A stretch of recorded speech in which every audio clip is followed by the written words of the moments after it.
Thank you. I'm Ranking Member Robert Garcia for Oversight Democrats. I'm going to make some brief statements, as will my colleagues, and then perhaps a question or two, and then we're going to get back to the deposition. As a reminder, this deposition has now gone on for about 2 hours, 2 hours plus 2.5 hours, and so that it will continue throughout the day. And so, I'm going to be also respectful of not being specific, but we do have some overall statements to make.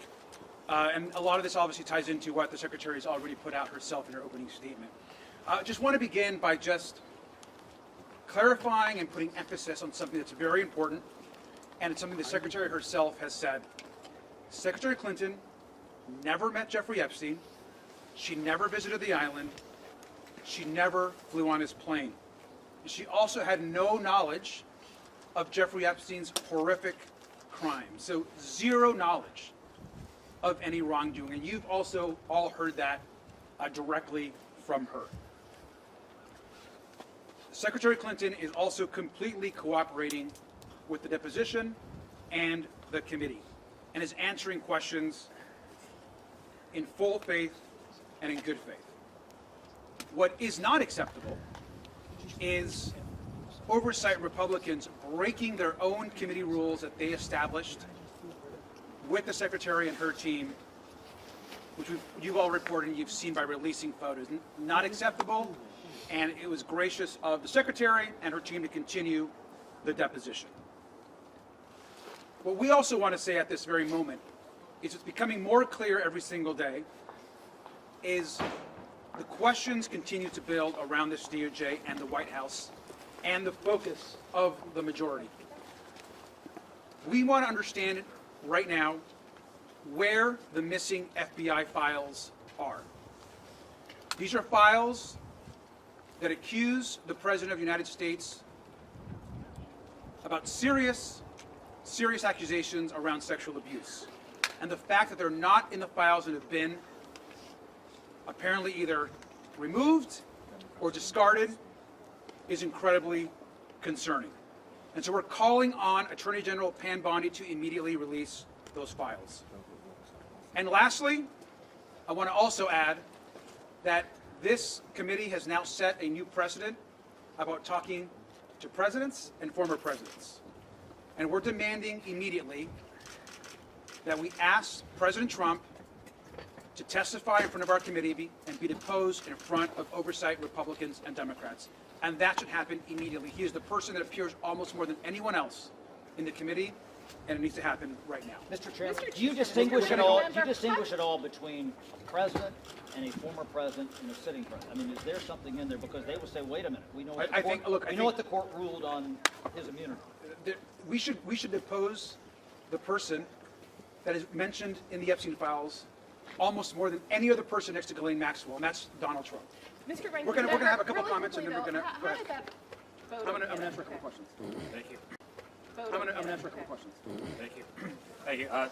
House Republicans need to get serious about this investigation. I understand now fully why Secretary Clinton wanted to make this deposition and her hearing public, because the reality is we are talking to the wrong person today. Who we should be talking to instead are people who are actually mentioned in the files, people who have made misleading statements about their relationship with Jeffrey Epstein. Earlier today, Chairman Comer mentioned being open to talking to Secretary Lutnick. Well, let's get him in. Let's talk to Secretary Lutnick instead. Let's talk to someone who is neighbors with Jeffrey Epstein, who actually associated with Jeffrey Epstein, not someone who had never, ever met Jeffrey Epstein to their knowledge. And so let's try to talk about people who will help us with our investigation, and let's release the 2.5 million files so we can know who else to talk to, and so we can do right by the victims and actually bring justice. Thank you.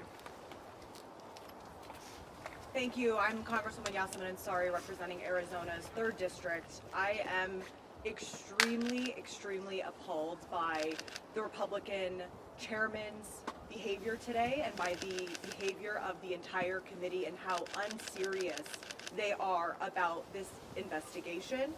Let's remind the country about what we are actually talking about. Jeffrey Epstein, Ghislaine Maxwell, and a list of many rich and powerful people from around the United States and around the world abused and raped more than 1,000 people who were children, many of whom were children at the time. And today we are sitting through an incredibly unserious clown show of a deposition where members of Congress and the Republican Party are more concerned about getting their photo op of Secretary Clinton than actually getting to the truth and holding anyone accountable. I also want to talk about the reporting from this week and the fact that we now know that the Department of Justice, in their ongoing cover-up, the most egregious cover-up in American history, intentionally seem to have redacted more or withheld more than 50 pages of allegations from a minor against President Trump. Do not forget that Kash Patel went in front of the Senate Judiciary Committee and said under oath that the FBI had no credible allegations of any other people being involved in this child sex trafficking operation. These documents that the Department of Justice intentionally has withheld from the American public in regard to the allegations against President Trump came from the FBI. The FBI had interviewed this witness 4 times. You do not do that if it is not serious. So Kash Patel needs to be immediately brought back before the Oversight Committee. He needs to answer these questions again, and we need answers immediately. Again, America is watching. Young people in this country are watching to see if powerful people will continue to protect other powerful people and whether or not Congress will actually hold these perpetrators accountable. Thank you.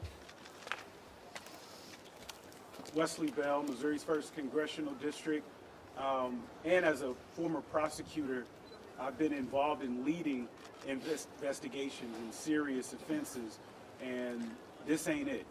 What we're seeing is political theater. What we're seeing is folks that are looking for headlines and tweets as opposed to doing the business of going about getting justice for the victims in this case, and survivors in this case, I should say, as well. And I think that that's what I think some of our friends on the other side are losing sight of, is that we are here to make certain that justice is served, and it's important for us, and as oversight members, to do our job to ensure that all the evidence, any information is heard, and that any victims, any survivors, voices are heard as well, and that's what we're supposed to be doing. And so what we're seeing today is we have not learned one new thing. The Secretary is here. She is more than happy to have all of you come in there and into this deposition and hear her out. But there are those on the other side of the aisle who do not want that for whatever reason. And so we're going to continue to push for justice. We're going to continue to work to make certain that the victims and survivors are given their due and their voices are heard and that justice is ultimately served. Thank you. I'm James Walkinshaw from Virginia's 11th District. The Trump administration's treatment of the survivors of Jeffrey Epstein's crimes has been a callous disregard. We've seen that in his refusal to release the files. We saw that this week at the State of the Union with his refusal to acknowledge the survivors who were in the chamber. One of the things that's been confirmed today is that in addition to having no relationship with Jeffrey Epstein, Secretary Clinton has no relationship with Ghislaine Maxwell. But there are important questions we should be asking the Trump administration about Ghislaine Maxwell. And I hope that our Republican colleagues will join us in asking these questions. Why is it that Donald Trump has refused to rule out the pardon, the clemency that Ghislaine Maxwell is campaigning for? We held a deposition in this committee with Ghislaine Maxwell. She used that deposition as an opportunity to campaign for a pardon.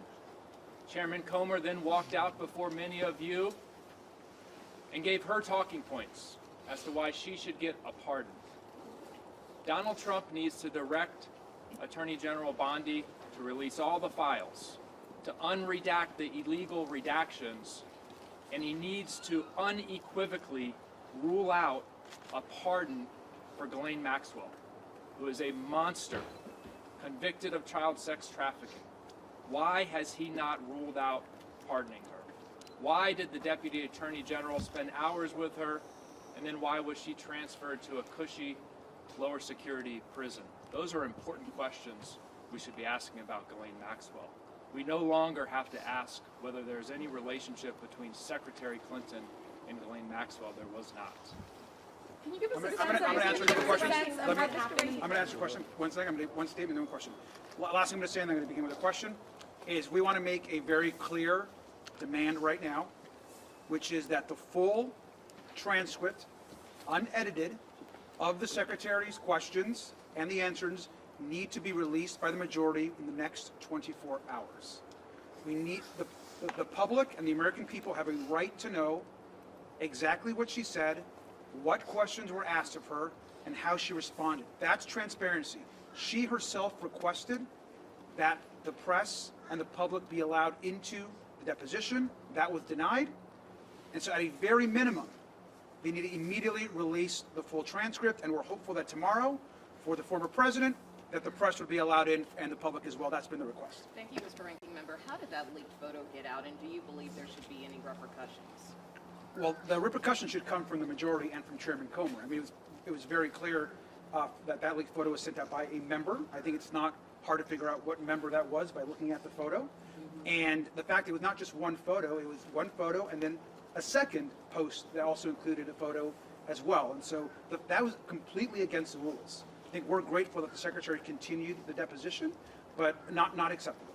You said that this is a very unserious The question. Secretary's been clear that she has no relationship with Jeffrey Epstein. She's never met Jeffrey Epstein. She said a few times that she has had encounters with Ghislaine Maxwell. She clarified what those meetings were like. Did she talk about Ghislaine Maxwell attending her daughter's wedding? Did you get any new insight into those interactions? I think, obviously, we can't get into specifics about the answers, but we will get all those as soon as the video is released. And so we have to be very careful about giving specifics about what was actually said in the deposition per committee rules, so which is why we're demanding right now that James Comer and the Republicans release the full transcript where all the questions that were asked will be fully answered by Secretary Clinton. What I can say is that she, again, never met Jeffrey Epstein, never went to the island, never went to the plane, and had no knowledge of any of his crimes. This is completely unacceptable. When it comes to Howard Lutnick, when Comer went in, he said it's a possibility. When I asked him if Lutnick would be subpoenaed, Mace then said she had an email printed out that she wanted to ask Clinton about.